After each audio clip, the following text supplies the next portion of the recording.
Вы можете жить в Испании годами и все равно теряться в самых обычных жизненных разговорах. Потому что испанцы в реальной жизни говорят совершенно не так, как в учебниках. И сегодня проверим, сможете ли вы понять 10 бытовых ситуаций, с которыми сталкиваются люди в Испании каждый день. Ваша задача – угадать, как действительно скажет испанец. Посмотрим, сможете ли вы пройти этот тест. В каждом вопросе 4 варианта, несколько секунд на ответ и потом разбор, как это звучит в жизни. И да, некоторые ошибки делают даже люди, которые живут уже много лет в Испании. Сохраните это видео, потому что такие форматы помогают начать понимать настоящий, живой, разговорный испанский. А также подпишитесь и потом не забудьте написать в комментариях, сколько правильных ответов у вас получилось. Вы только приехали в Испанию. Жарко. Вы заходите в кафе, садитесь за столик и хотите заказать кофе со льдом. И вот здесь многие иностранцы начинают строить фразу «слишком правильно», хотя в реальной жизни испанцы обычно скажут короче и естественнее. Вам нужно сделать заказ и спросить: «Можно мне кофе со льдом?» Вариант А. Quiero un café con hielo. Вариант Б. ¿Me pones un café con hielo? Вариант С. Ponme café frío. Вариант Д. Dame un café helado. Ответ. ¿Me pones un café con hielo? «Me pones» звучит не как прямой запрос, а как часть бытового взаимодействия. В испанском сервисе вообще очень часто используется конструкция, где человек как будто уже включает собеседника в действие. «Me pones», «me das», «me traes». Именно поэтому такие фразы здесь воспринимаются намного естественнее, чем слишком отдельные «quiero», которые иногда, кстати, воспринимаются чересчур личными. Теперь переходим в супермаркет. Вы стоите на кассе, и вдруг кассир хочет спросить: нужен ли вам пакет? Какой вариант вы, скорее всего, услышите в Испании? ¿Necesitas una bolsa? ¿Quieres bolsa? ¿Bolsa? ¿Te hace falta una bolsa? Ответ С. Больса. И вот это как раз очень характерно для бытового испанского. В быстрых повседневных ситуациях испанцы часто сокращают фразы до 1-2 слов, если контекст и так понятен. Особенно это происходит на кассе, в кафе, в очередях или в магазинах. И чем быстрее вы начинаете привыкать к таким коротким бытовым репликам, тем легче становится понимать живую речь на слух. Другой возможный вариант в данной ситуации мог бы быть: А. «Necesitas una bolsa», но эта фраза уже для более правильного, формального и такого своего рода медленного общения. А в супермаркетах кассиры обычно так спешат, что вряд ли они будут говорить полные предложения, передавая весь смысл. Поэтому чаще всего вы услышите вариант С. Вы вышли из супермаркета и ощутили, что кондиционер так сильно обдувал холодным воздухом, что вдруг у вас разболелось горло, и вы решаете зайти в аптеку. Вы хотите сказать фармацевту: «У меня болит горло». Что вы выберете? Вариант А. «Mi garganta está mala». Вариант Б. «Tengo dolor en la garganta». Вариант С.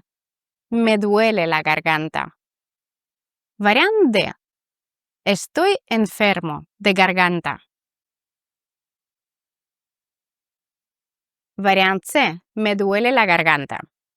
Интересно, что в испанском языке боль чаще всего описывается не как состояние, а как реакция тела. Поэтому испанец буквально говорит: «Мне болит горло» или «У меня есть боль в горле». И именно из-за этого конструкция вроде «Tengo dolor en la garganta», хотя и грамматически возможно, в обычной жизни звучит тяжелее и менее естественно. В аптеке вам помогли, горло вроде стало получше, но расслабляться рано, потому что В Испании вас ждет следующий уровень — документы. И вот здесь многие иностранцы буквально начинают переводить фразы дословно. Хотя испанцы в жизни скажут совсем иначе. Вам нужно сказать: «У меня запись на 11».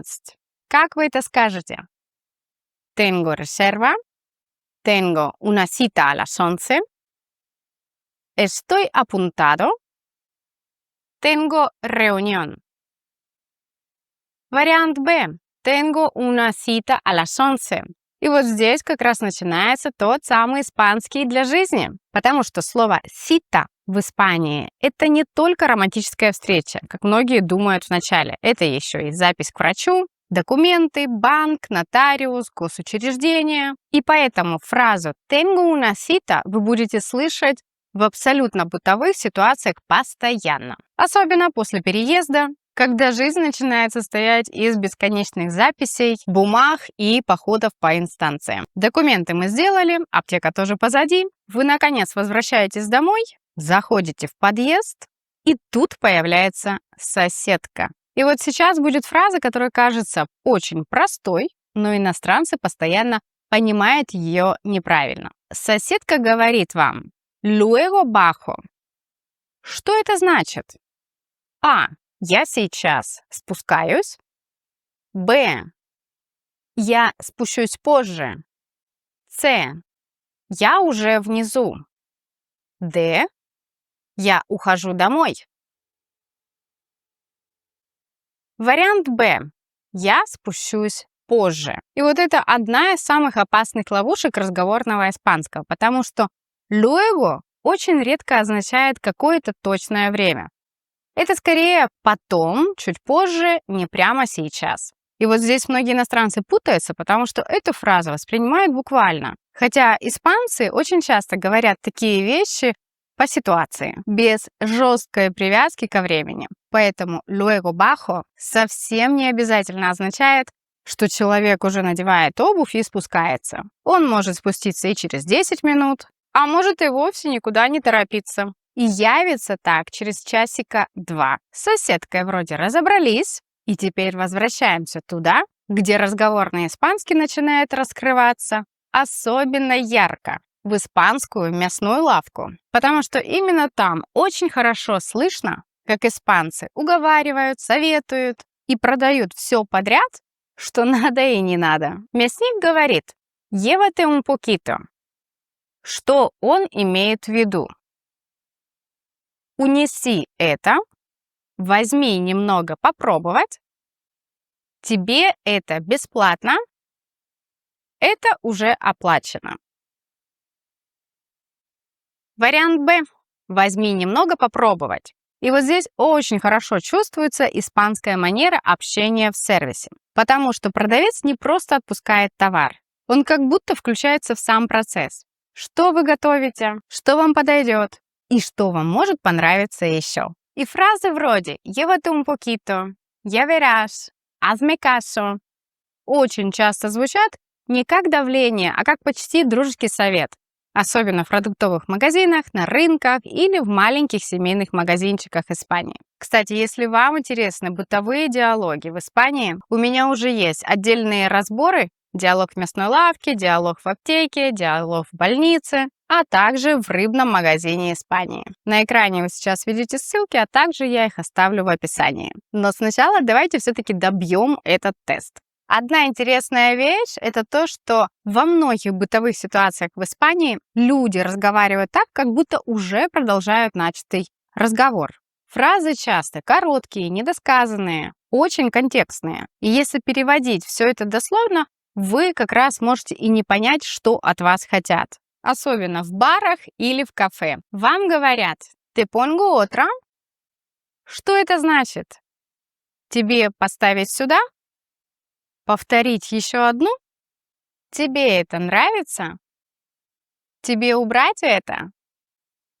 Здесь правильный ответ будет вариант Б. Повторить еще одну. И как вы видите, обычно в такой ситуации дословный перевод мешает. Потому что фраза «te pongo otra» испанец воспринимает не как отдельное действие, а как продолжение ситуации. То есть напиток уже по умолчанию находится внутри разговора. И человек спрашивает скорее повторить еще одну. Это очень разговорная, быстрая манера общения, где половина смысла держится именно на контексте, а не на самих словах. Также имейте в виду, что слово «отро» вам могут сказать и в мужском роде, то есть «отро», потому что все зависит от самого напитка и в некоторых ситуациях даже посуды, в которой вам это подают. И вот после таких диалогов начинаешь замечать одну вещь. В Испании люди настолько редко говорят буквально, как многие ожидают в начале. Особенно, когда речь идет о времени, планах или когда они говорят «я уже иду». И сейчас будет фраза, из-за которой очень часто иностранцы делают очень оптимистичные выводы. Вы слышите «ahora voy». Что это действительно означает в Испании? Я уже рядом, я выхожу, я скоро приду или «д» – все варианты возможны. В данной ситуации вариант «д». Это слово «ahora» очень часто воспринимается не как точное время, а как ощущение момента. Поэтому «ahora voy» не всегда означает, что человек уже стоит у двери. Иногда это «я собираюсь», «скоро выйду», «уже начинаю двигаться». И вот именно в таких мелочах обычно появляется ощущение «я вроде знаю испанский», но в реальной жизни все звучит совсем иначе. Особенно, когда ситуация уже не бытовая и расслабленная, а уже более официальная. Давайте на минутку перенесемся в банк. Менеджер вам говорит: «Te falta una firma». Что это означает? У вас неправильная подпись, вам нужна новая подпись, у вас не хватает одной подписи, подпись плохо читается. Вариант С. У вас не хватает одной подписи. Здесь многие иностранцы цепляются за слово «фальта» и начинают искать какой-то серьезный недостаток. Хотя в бытовом и официальном испанском «фальтар» очень часто означает «чего-то не хватает». Поэтому «te falta un documento», «te falta una copia», «te falta una firma» вы будете слышать в Испании постоянно. И теперь ситуация, в которой мозг обычно начинает паниковать. Даже у людей с хорошим испанским. Потому что одно дело кафе, магазин, соседи, а другое дело, когда с вами начинает говорить полиция. Представьте не совсем приятную ситуацию. Вас остановил полицейский на улице и говорит: «Me puedes enseñar el DNI?» Что он имеет в виду? Вы можете отдать мне документ? Покажите ваш документ. Нужно оставить документ в полиции. Покажи мне, что у тебя в сумке. Вариант Б. Покажите ваш документ. Интересно, что в испанском даже достаточно прямые просьбы часто оформляются через более мягкие конструкции. «Me puedes enseñar» дословно «можешь мне показать». Но в реальной ситуации это воспринимается как обычная нейтральная просьба, а не как настоящий вопрос о вашей возможности что-либо сделать. И именно такие вещи очень часто помогают перестать переводить фразы дословно и начать переводить испанский более естественно. Ну что, сколько правильных ответов получилось? Как вы уже догадались, такие мелочи обычно отделяют учебный испанский от живого испанского в Испании. Потому что язык — это не только грамматика. Это привычки, бытовые ситуации, скорость речи и реальные фразы, которые люди, живущие в той стране, используют каждый день. Если вам нравится такой формат тестов, реальных ситуаций и разговорного испанского для жизни, у меня есть индивидуальные занятия и закрытый разговорный клуб, где мы тренируем именно такие ситуации. Магазины, документы, врачи, больницы, банки, кафе и повседневное общение с испанцами. Записаться можно по ссылкам, что вы видите сейчас на экране. А также я оставлю их в описании под этим видео. Помните, мой канал про испанский для жизни. Я помогаю людям не просто учить язык, а начать понимать, как он работает в реальных разговорах, чтобы перестать теряться и начать чувствовать себя увереннее в Испании. Видео здесь выходит по вторникам и пятницам, а в разделе «Сообщество» вы найдете много полезных слов и фраз на каждый день. Также присоединяйтесь и к другим моим социальным сетям. В каждой из них у меня разный контент, посвященный испанскому языку и самой стране Испания. А на сегодня я прощаюсь с вами. До скорого в эфире. Hasta pronto!